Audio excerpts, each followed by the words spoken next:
So Shams tweeted out that Jimmy Butler wants to be traded, which is the biggest fish on the trade market currently. I would say by far. If you're unaware, Jimmy Butler is one of the most balanced players in the league. He's a solid scorer, can play make, is a good rebounder, very efficient, can defend well. His only downfall is that he cannot really make threes. He averages half a three per game on a great 37%, but that's such low volume. So that is his issue. We're going to go through and look at the standings and go team by team to see if any of them make sense for Butler. So to start out, we're in the Eastern Conference, and we're going to look at Cleveland. The Cavs are not a great landing spot. The reason being, Darius Garland and Donovan Mitchell are going to want the ball in their hands quite a bit, and they deserve it, honestly. Butler is a upgrade over a supporting cast. I would say he's arguably better than everybody on the team aside from Donovan Mitchell, but Evan Mobley is close, I would say. Mobley has been very good this year as he's been involved in the offense more and has taken off. So, with that said, let's say Butler is the best player after Mitchell. There's a lacking cohesion to the team at that point, as Mitchell or Butler is going to have the ball. And I don't really love either of them without it. So that's a little bit of an issue. I would rule them out. I also think contract wise, you can't really make it work in too logical of a sense because Karis LeVert would have to be included to make the money work. And with him, you lose, I think, the best shooter on the team. I don't have the stats in front of me right now, but he's shooting a crazy high percentage, like 47%, I want to say. So he's a big loss. And you're taking back Butler, who, again, not a three-point shooter. Boston. This would be hilarious, as Butler has been a thorn in the side of the Celtics. And to make it work, it's going to take a lot, as Drew Holiday would have to be involved, unless you want to include either of the Jays, you know? I'm sure Miami would be down for that. In all seriousness, though, yeah, it would have to be Drew Holiday. And I think still some money. So that's not a great start. In addition to that, Boston is already super well set. The only reason I give this any thought at all is because Holiday does shrink generally in the playoffs, and Butler in the playoffs. They call him Playoff Jimmy for a reason. So that could make some sense, but it's a tough sell to say, hey, you're maybe the best team in the league, trade for a star. That's a hard proposition. So I would say Boston doesn't make the most sense. As for the Knicks, they have a well-established team as it stands. There's kind of clearly defined roles for everybody.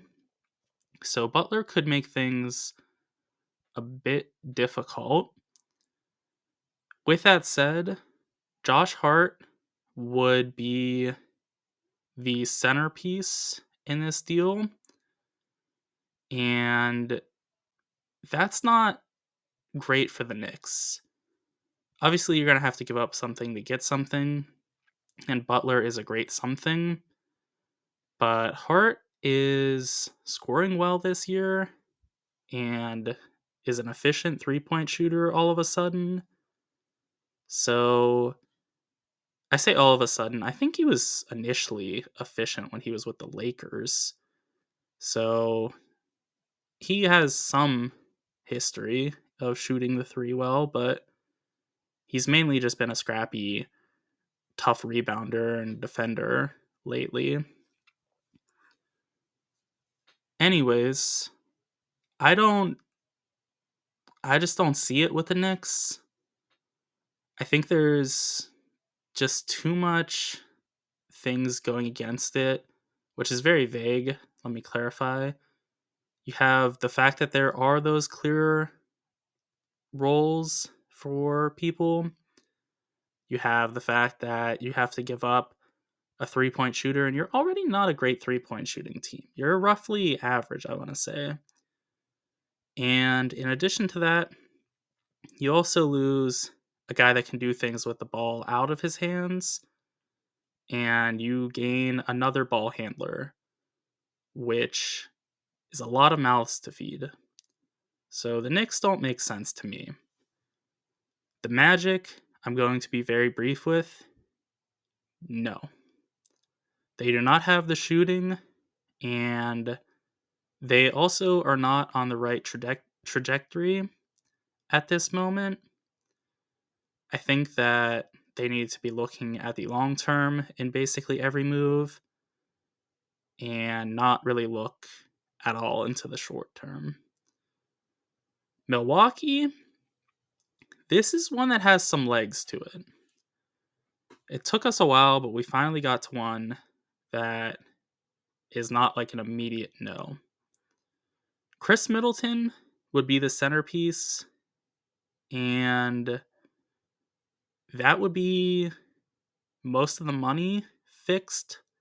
So that could be something for Milwaukee to ponder. There are some hesitations, though. Reservations, more fittingly, I should say.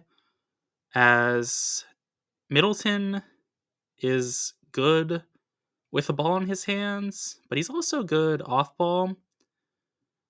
Butler is going to take away a bit from the Lillard and Giannis pick and roll, which is their bread and butter.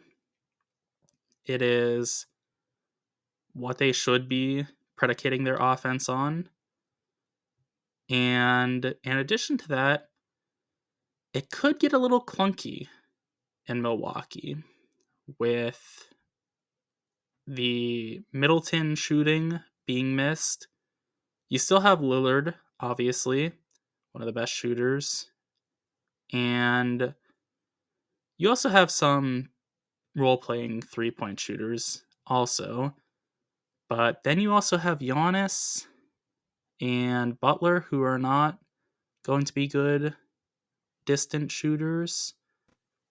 So that is something to be a bit worried about. I would put a pin in that one and say that Milwaukee makes some sense.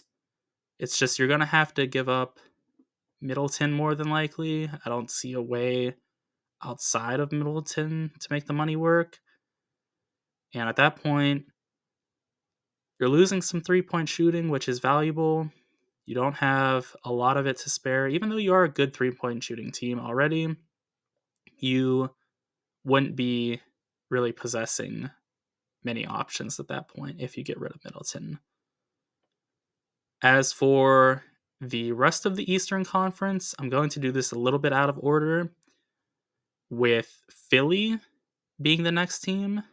They are, let me see, the 11th seed right now. They just don't have the contracts. They're basically super expensive guys that they need, with Embiid, Maxey, and George, and then cheap guys. So there's not really any way to make that move you're going to have to, stack your entire team to make the money work, or you're going to have to get off the big three, which at that point, why are you doing the move? Going back to Atlanta now, Atlanta and below, meaning them, Indiana, Detroit, Chicago, etc., they're simply not good enough. So let's shift now to the West. But before we do that, if you enjoyed this video, make sure you like and subscribe, as I'll be pushing out more basketball and football content throughout the year. And with that out of the way, let's look at the West now. As for the number 1 seed in the West, OKC, I don't like it for a variety of reasons. There is the timeline concern where Butler, I think he's 35. I should have looked at that before just to be certain, but I think he's 35. Either way, he's rather old, so he is going to make it that you have to win now. So, with that said, I don't like this for OKC. You'd have to give up too much depth. As for Memphis, there's just no logical contracts, to be completely honest. For Houston, there's not enough shooting for me to feel confident in Butler fitting there. I also don't love the fit with the timeline because I don't really like how they're constructed to begin with Fred VanVleet and Dylan Brooks, Steven Adams. I think those are their 3 biggest contracts. They're amongst their oldest players as well, regardless. I don't like the multiple generations of players because I think that just makes for a confusing sort of timeline for the team. And I think Butler would only make that worse. So I don't like that for Houston. One that I'm going to be pretty brief on is Denver. A lot of people have, cried out for Denver to make a move for Butler. I would not like that. I think that the talent would obviously be helpful, but Denver has no shooting as it stands. They have Michael Porter and they have Jamal Murray. After that, there's very little. And you're going to have to take on another guy that just can't shoot.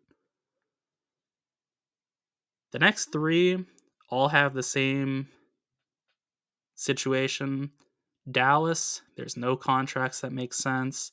Lakers, no contracts that make sense. Clippers, the contracts just don't work. I would love for the Clippers to make a move because I think Harden, Leonard, and Butler would be a good big 3. It is like the George, Leonard, Harden big 3, only a year older, which is exactly what we needed. We have already some ancient players. Let's make them a little bit older. I'm kidding. But you have another run at it. But the contracts just are not there. For Minnesota, it's a 2-parter. They have no contracts. So that's one thing. And then I think the relationship is pretty bad. It seems like Butler burned bridges with several of his past teams.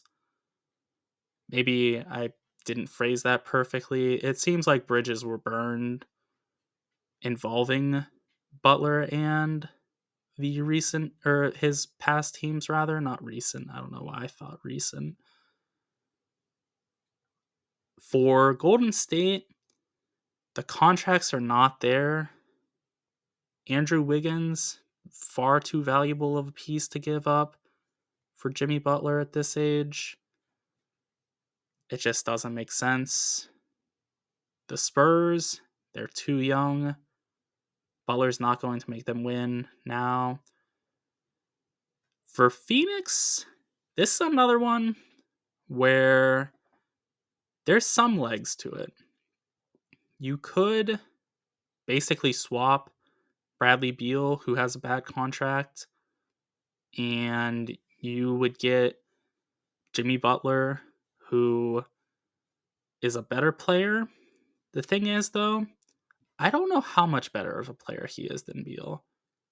Beal is not great. He's not what he once was in Washington. But that isn't to say he's bad. He's just very overpaid. You can be super overpaid and still be a good player. And I would say Beal is that. Beal also is good without the ball. And with Tyus Jones and Devin Booker and Kevin Durant, Durant doesn't really need the ball in his hands. His time in Golden State and honestly, basically everywhere but OKC has shown that he can do just fine without the ball. But it's still nice to give him the ball from time to time. So Butler makes that a little bit iffy. I would say Phoenix is another one to put a pin in, though, as there is some logic to it, and the fit would kind of work money-wise as well. The next one is Sacramento. There's not enough shooting or money for that to work, so that's unfortunately a no. I think Butler would be an interesting fit there if they had better supporting shooting and they also had the money to work, but unfortunately they just don't. Everyone else, they're too bad. And that's, kind of how it goes. If you're not ready to compete, don't be trading assets. So, with all this said, the two teams that I think make sense are Milwaukee in the East and Phoenix in the West. I think that Milwaukee would actually be the best team for this because I think that the money wise, Middleton basically alone is going to be enough to get things going. I think there's going to have to be a little bit more from Milwaukee. I had the numbers in front of me, now I can't find them. But the talent would be a good addition. And I think that you can make the fit work as well. The defense just gets better. That's pretty nice. Phoenix, I think it also makes sense with Beal being a tough contract to swallow. And I think it also makes sense because there is a need for a primary defender, and Butler could be that for sure. I just don't love that you have Booker and Butler kind of being overlapping players. Don't get me wrong, Devin Booker is a much better player, but Booker, not the greatest three-point shooter. Butler, same thing. They need the ball a good deal. I just don't think it's a great fit. So I think that Milwaukee is the team that makes the most sense. I haven't heard other people really saying that. Maybe that's a thing and I'm just not seeing it, but I haven't heard anyone else suggest that. So maybe I'm a little bit out there. Maybe I'm cool. Probably not. Those are my thoughts on the Jimmy Butler trade request. Be sure to let me know what yours are in the comment section. And also be sure to like and subscribe.